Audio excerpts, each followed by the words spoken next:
各位朋友你好，我是史东。在今天节目中呢，我们跟你谈的是一个我想大家目前都常常谈到的一个问题，在媒体上你也常常接触到的一个问题，这个问题就是 5G。我今天在节目中为您访问的这位教授呢，他的名字叫 Susan Crawford， 他是一位相当杰出的、相当有名的一位在 5G 这方面的一位怎么说呢？不能说是工作者，他是一个研究以及参与政府在 5G 方面的工作，或者在 Internet 方面工作，在科技方面工作的一个非常重要的人物。他曾经是科技在创新方面的，他们叫做总统特别助理。他目前是在哈佛大学的法律系执教。那么他前一阵子有一本书呢，叫做 Fiber， 就是光纤 Fiber。那么在今天节目中呢，我们谈的是有关于 5G 对美国的影响，非常明显的，他也指出来非常明显的，美国在 5G 的技术上呢是严重的落后那么加上美国在国内的这种商业上还有资本主义的这些行为呢，也造成了这些情况。我在今天节目中讨论的主要的是他从美国的角度来看 5G 这件事情，以及 5G 对我们未来生活会有什么样的影响，以及它和全世界之间的关系。当然我们也谈到了有关于美国政府和华为之间的这些事情。这是今天我们在节目中为您做的节目内容。各位朋友，我们现在就把 Professor Susan Crawford 带进我们的画面之中。Welcome, Professor Crawford. How nice to have you on my show. Glad to be here. Thank you. Let's start from the book that you wrote. How long ago did you write this book, Fiber? I finished writing in August of 2017. It took quite a while to get it out the door. Okay.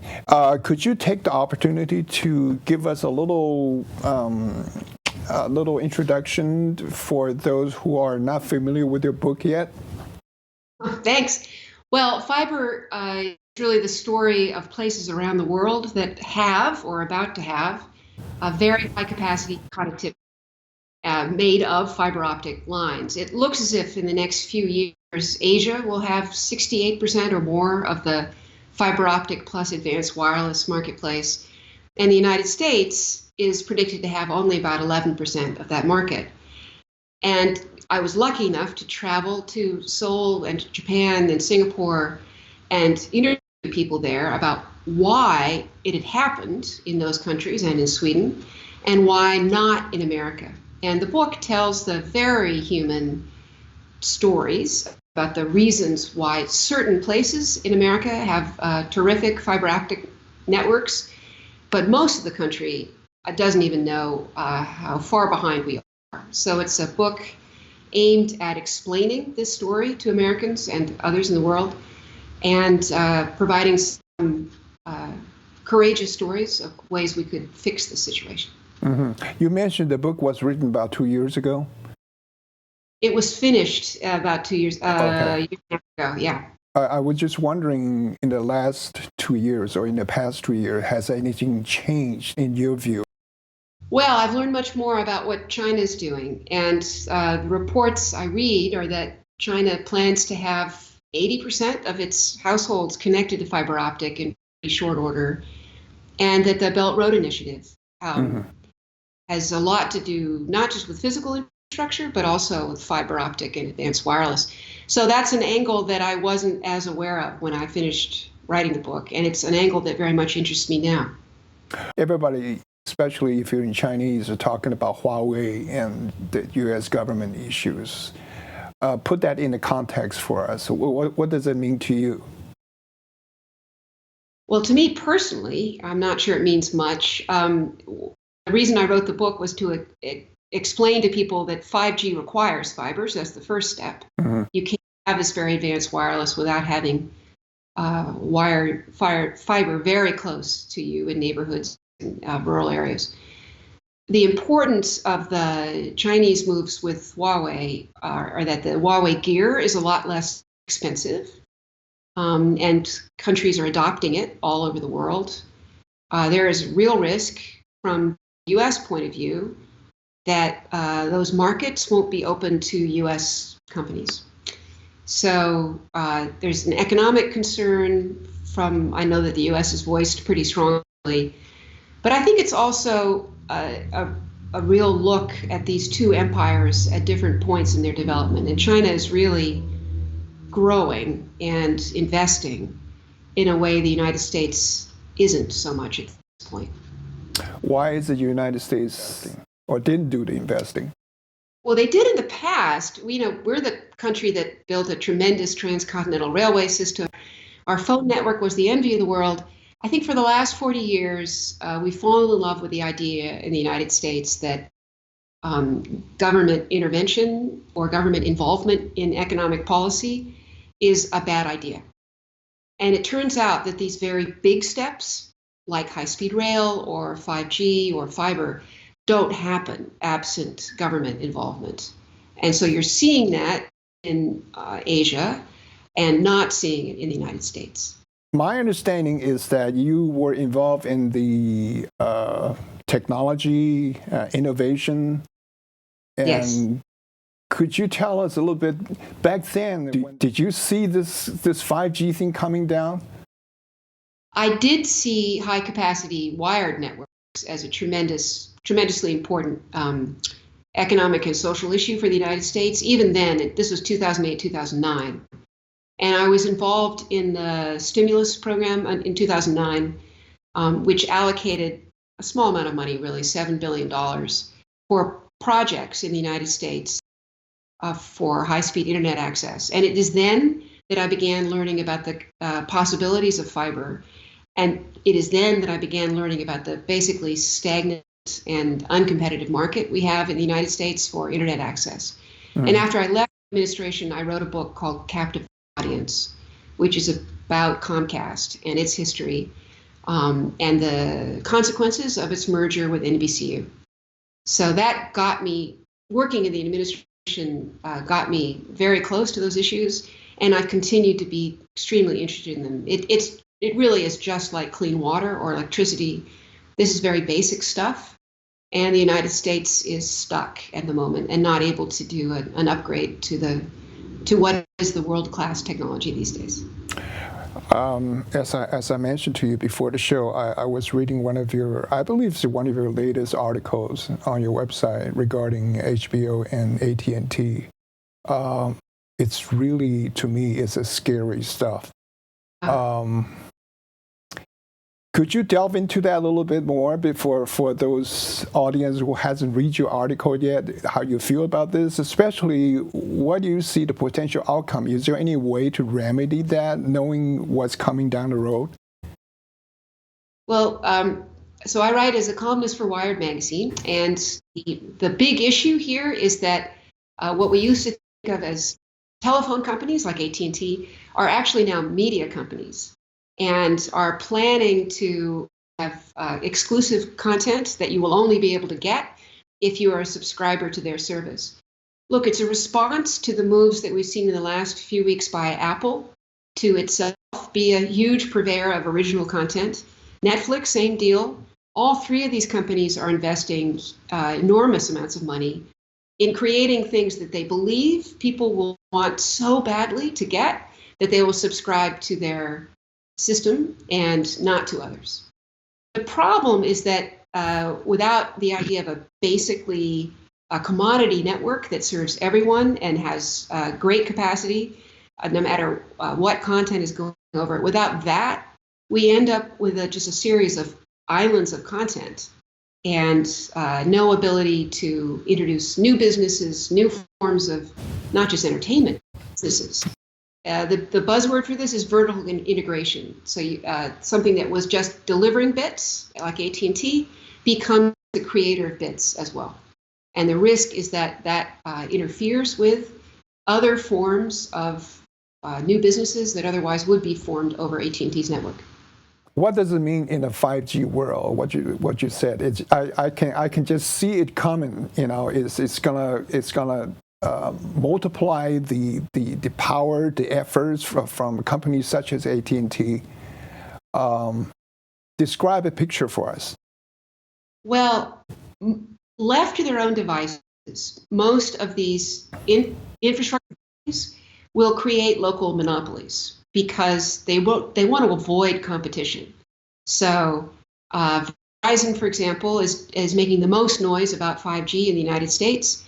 It's very likely that if you're in a particular city, you'll be only able to access Verizon 5G services, not other carriers, because dividing markets makes a lot of sense for these very expensive infrastructure projects. We've seen it time and time again with the railroads and then the cable companies, electricity companies left without government intervention. That always happens. It's just sensible from their standpoint. So fear is that if you're in AT&T land and dependent on them for your 5G access or your mobile communications, that will carry with it the choice of what you're allowed to do with those networks and what content you're allowed to access at what price. And AT&T will be perfectly able to choose a bundle for you that will not be of your own choosing. It'll be their choice. What's bad about this whole system is that it locks in place particularly powerful players as gatekeepers for what the upgrades are to these networks, whether they become better, faster, or cheaper. They have no necessary incentive to do that. And then for what content gets carried over those networks or what new businesses are allowed to form over them. And that's a lot of power for single companies. One thing comes to my mind, net neutrality. What are your thoughts of that? Well, net neutrality is actually a very small part of this large anti-competitive picture I'm painting. Because we don't have competition among telecommunications players, we try to synthetically force them to act fairly by writing rules about how they would be allowed to treat content going over their networks. It's a synthetic response to a deep problem, which is we don't have policy for internet access in America. We have no oversight over it at this point. It's just like selling tuna fish sandwiches. So left to their own devices, these companies will just be gatekeepers for everything and also charging very high prices. So a service that might cost $25 in Stockholm, gigabit access symmetric to data that you can use for whatever you want, will cost 4 or 5 or 6 times as much in the United States for a service that is a tenth the capacity of what's available in Sweden. So it's quite a broken marketplace, and that's not good for the whole country. Sounds like you're calling for a government intervention. The question is how and when. It's never too late. You know, America saved the world from tyranny a few decades ago, and we built the Hoover Dam. We're capable of enormous courage and action, and capable of caring about everybody, not just these few companies. It would take leadership that understands these issues and is able to act on a sort of long-term vision basis. I'm already seeing that in cities, and a number of mid-sized cities in the United States are taking the lead on issues like climate change and telecommunications and many other things that need help and need structural help. Eventually, we will shame the federal government into acting, and we will see this get on the radar screen of presidential candidates. That would be the next. Cities, I've been meeting a lot of mayors. Mayors all across America are vitally aware of these issues. It's just the federal government that isn't paying attention. Let's go back to 5G. First of all, there's a lot of talk about 5G. Everybody's talking about 5G. Could you give us an idea what average citizen can experience when we move from a 4G world to a 5G world? What kind of impact you like to warn us about? Well, it's probably not going to happen quickly because it's extremely expensive to put up the cell towers. Essentially, they're called small cells because they cover a small territory. The cells themselves, towers, won't be small. They might be very large, actually. They'll be sending out very high frequency transmissions very close to us, maybe just a couple hundred feet away from each other, each small cell. What that makes possible is very high capacity communications with no delay.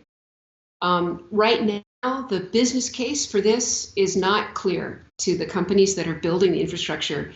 What they tell Wall Street is that businesses and richer consumers will pay a lot for premium services that require no delay, like gaming, for example, like interactive sports, as you know, live sports. That could be another part of this. Perhaps home security. They're not sure, but they're looking for use cases. Certainly, autonomous vehicles will require very high capacity wireless communications so the cars can steal themselves. But you can expect that we'll be paying more for more. So these will be premium price services because the companies feel they need to make back the tremendous investment they're making in these small cells. We can also expect that they will divide markets, as I said earlier, because it is so expensive, it only makes sense to control the whole market. And that poor citizens and people in rural areas are really not part of this picture at all. This is really about smart city applications, rich neighborhood applications. Do you think it's fair? Because this is like, you mentioned the water quality as an example. Yeah. This is not fair, isn't it? No, it's not fair. It's not fair, but you have to think that something is of value other than the capability of a company to make as much money as possible. Mm-hmm. We value only the capability of Comcast and AT&T to do extremely well. You would not care about net neutrality at all because you'd say, well, of course, they built this infrastructure. They should be able to soak it for all it's worth. And vertical integration and discrimination is part of that story. If you care about the entire country being a large market for goods and ensuring that everybody gets a chance at a great education and healthcare and everything else that comes over communications networks, then this is a giant policy issue and very close to electrification in its scope. That without attention of the government, we will leave vast parts of America several decades behind, forever, essentially. So, yeah, it's a giant issue to the extent you think there are things of value other than profit. Could you give us an example the United States government ever answered or overcome this type of problem before? Well, it's because you may not have been alive in the 30s. We did this before. Electricity in America was solely the province of private companies, and they divided up the country and consolidated markets and charged whatever they could get away with in rich sections of urban areas, left poor people apart, or charged them even more, and they didn't subscribe. And then the rural areas were really in trouble. In the 1930s, 90% of farmers in America did not have electricity.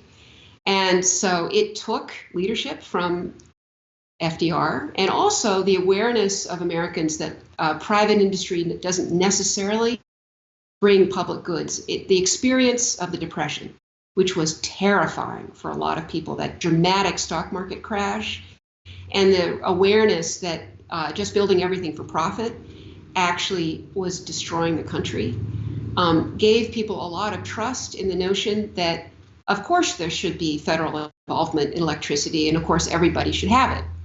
And we did it. So today, you take it for granted wherever you go in the United States that there will be a cheap electricity connection, and that your house, in order even to move into your house, it has to have electricity.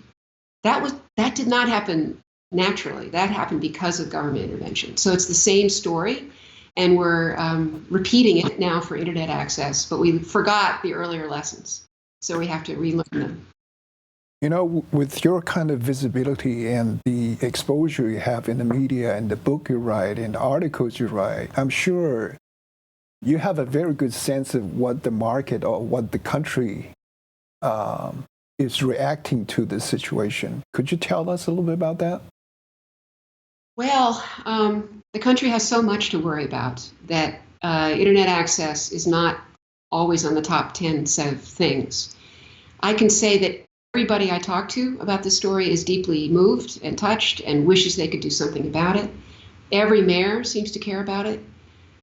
But at the national level, it's not really on the radar screen. So I'm aware of that. I'm aware that there's so much upset about everything. I mean, healthcare is a similarly gigantic and difficult issue. Right. That one, we're focused on that.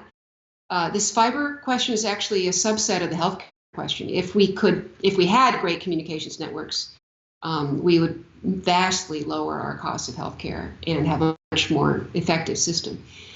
But I, with all humility, I say that I can reach a lot of people, but until I get a presidential candidate talking about this issue all the time, as Roosevelt did in 1932. In 1932, his first election, electricity was the leading domestic policy issue. That's where he spent all of his energy. We would need to have that kind of focus in order for the status quo on this set of issues to change. You know, I'm not sure this is a fair question to ask you, but you can not answer it if you choose not to. Is there any candidate that you see on the landscape that fits your need? Or? Well, Mayor Pete of South Bend, Pete Buttigieg, he gets this. He understands.